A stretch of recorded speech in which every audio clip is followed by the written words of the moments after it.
Olá, sou o pastor Aislan Bonina, tudo bem? Então, essa leitura do livro de Jó, no capítulo 38, do versículo 4 ao 7.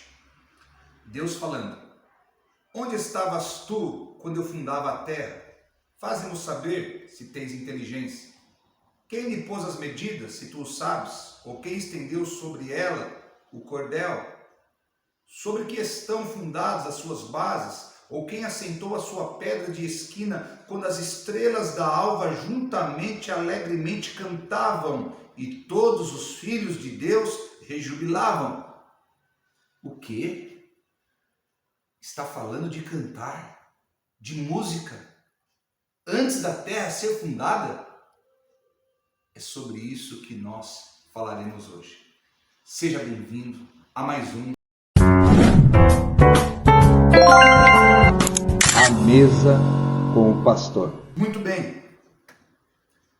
O livro de Jó é considerado, por alguns teólogos, o livro que contém o registro da história mais antiga da Bíblia. Se não for a mais antiga, uma das. Porque, segundo alguns comentaristas bíblicos escrevem, o livro de Jó contemporaniza com Abraão, ou talvez até um pouco antes de Abraão. É uma história muito antiga. E se esse fato é verdadeiro, como eu acredito que é, então nós temos aqui o primeiro registro sobre música na Bíblia. Depois, claro, de Gênesis capítulo 4, quando se fala ali dos descendentes de Caim que fabricavam instrumentos musicais.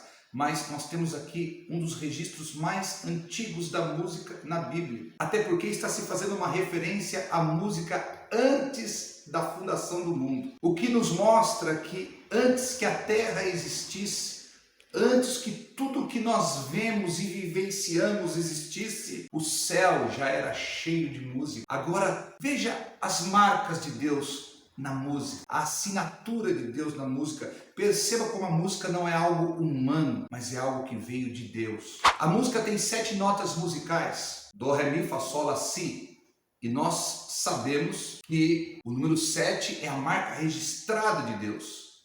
Nós temos na Bíblia várias referências ao 7.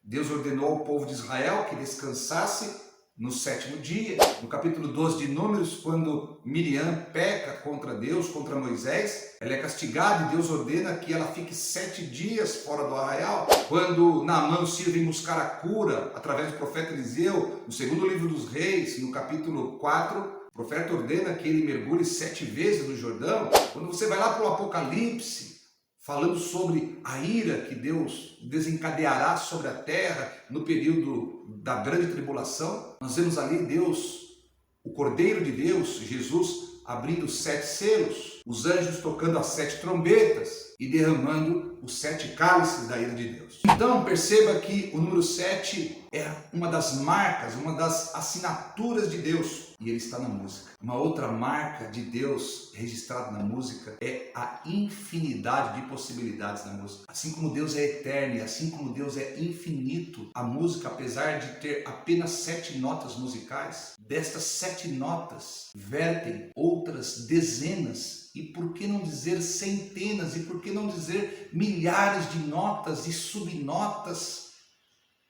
que possibilitam ao homem compor os mais diversos tipos de harmonias, ritmos, compassos. Então perceba que a marca de Deus está na música.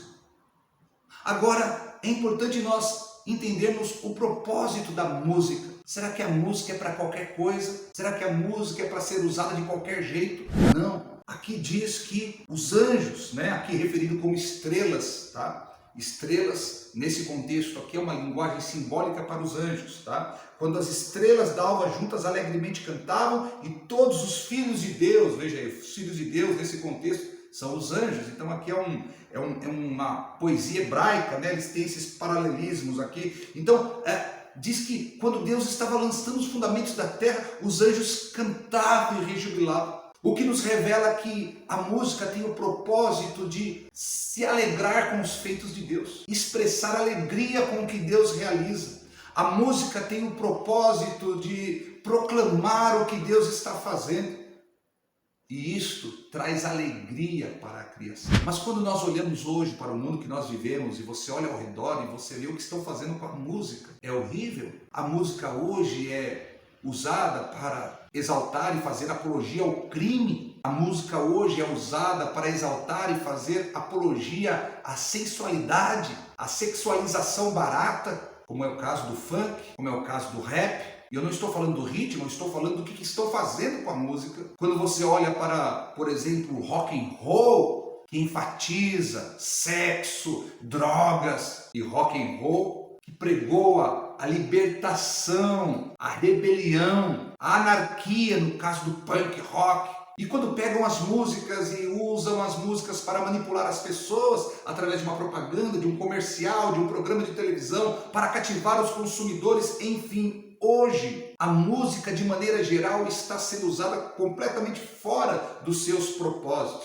Mas ela foi criada por Deus e com um só propósito, por uma só razão, para que a criação pudesse expressar a sua alegria nele. Aliás, este é um dos significados da palavra louvor. A palavra louvor significa, entre os vários significados, significa falar dos feitos de Deus, contar os feitos de Deus através da música. Então alguém já me perguntou, pastor, é pecado ouvir música secular? Pastor, eu estou pecando quando eu escuto música não cristã? Ora, se a música foi criada por Deus, para que a sua criação se alegrasse nos seus feitos e falasse das suas obras maravilhosas, e você começa a usar a música para outros fins e para outros propósitos, aí já está o erro. Nós pervertemos uma criação de Deus. A música secular, também conhecida como música profana, ainda que não tenha nenhuma palavra torpe, ainda que não contenha nenhuma palavra chula, qual foi o espírito que inspirou aquela música? Eu conheço músicas românticas que exaltam o adultério, por exemplo. Existe uma música de Leonard Cohen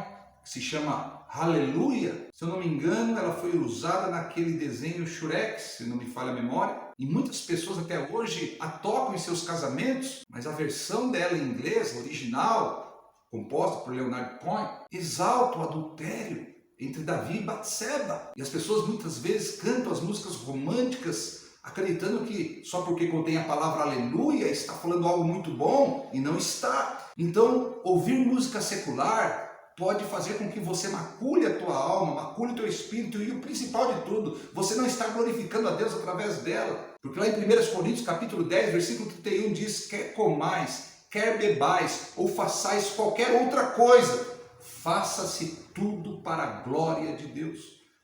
Se o que eu estiver ouvindo, curtindo, gostando, tocando, cantando, não estiver glorificando a Deus, então eu estou pegando algo que Deus criou para a sua glória e usando para um propósito diferente. Agora, por outro lado, quando você usa a música para aquilo que ela foi criada, então isso traz paz, alegria, regozijo. No segundo livro das Crônicas, capítulo 20, a Bíblia nos mostra Josafá vencendo uma guerra só com o louvor. Ele ordenou que os cantores e os músicos fossem à frente do exército. Isso hoje é uma loucura, né? Então imagina hoje na guerra Rússia e Ucrânia, né? O presidente da Ucrânia convoca um grupo de louvor bem grande para ir lutar, né? Isso parece uma loucura hoje. Mas é isso mesmo, a Bíblia é para os loucos que têm a capacidade e a lucidez de crer em Deus. E quando Josafá colocou o grupo de louvor, os músicos, os cantores, para louvarem ao Senhor à frente do exército, lá no campo de batalha inimigo, isso trouxe alvoroço, confusão, o inimigo entrou em batalha contra si mesmo, e quando o exército de Israel chegou para a guerra, quase 1 milhão de homens já estavam todos mortos, porque o louvor a Deus atraiu a presença de Deus e pelejou pelo povo na batalha. Então, você quer mudar a sua atmosfera? Às vezes você não está num dia muito bom, você acordou meio desanimado, meio prostrado, meio caído, você está meio triste, meio vazio, meio nostálgico, tem mais passado no teu coração do que presente. Comece a louvar a Deus. Abra a tua boca e cante. Quando você começa a louvar, o incenso da adoração sobe até o céu e a glória de Deus desce sobre a tua vida. Quebra as cadeias do engano, as cadeias do inferno, as correntes da tristeza, as armadilhas que tentam enlaçar a tua alma. O louvor, a música foi criada por Deus para abençoar a criação de Deus. Me chama a atenção que antes que este mundo existisse, os anjos cantavam. E você quer saber? Quando este mundo deixar de existir, porque ele deixará de existir, segundo a Epístola de Pedro, capítulo 3, a partir do versículo 8, fala isso. Quando este mundo deixar de existir, a música, o louvor, a adoração continuará no céu. A música nasceu no céu e ela continuará no céu para sempre. Agora, um dos salmos mais conhecidos na Bíblia, talvez seja esse. Não estou falando do 23, nem do 91, eu estou falando do 150, que diz assim, ele termina assim, verso 6, Salmo 150, verso 6, tudo quanto tem fôlego, louve ao Senhor, louvai ao Senhor. Agora, como que eu devo louvar ao Senhor? Aqui está dizendo, com saltério, com harpa, com trombeta, com adufe, com flauta, com instrumento de cordas, com símbolos sonoros, com símbolos altissonantes. Aqui está dizendo que nós devemos usar todos os instrumentos para a glória de Deus. E se alguém está usando os instrumentos para qualquer outro tipo de música que não seja para a glória de Deus, já está pecando, porque a música foi criada para isso. Agora, qual é o motivo pelo que eu louvarei a Deus ou cantarei a Deus? Está aqui. Louvai a Deus pelos seus atos poderosos, pela sua excelência, pela sua grandeza, pelo firmamento do seu poder. Então, a música, ela é um meio para que nós renovemos e estabelecemos uma comunhão avivada e aflorada com o Espírito Santo de Deus. A música começou no céu, ela só cumpre o seu propósito na terra quando volta para Deus. E ainda depois que a terra deixar de existir, a música continuará a existir. Para quem você canta? Para quem você toca? O que você tem ouvido, escutado e deixado entrar no teu coração? Cuidado, se a música não for para a glória de Deus e não falar dos feitos de Deus, ela está fora do propósito de Deus. Que a partir de hoje, a tua boca e o teu coração se encham de canções, de adoração, de louvor, de júbilo e celebração a Deus. É o que eu desejo para você, em nome de Jesus. Até o próximo vídeo.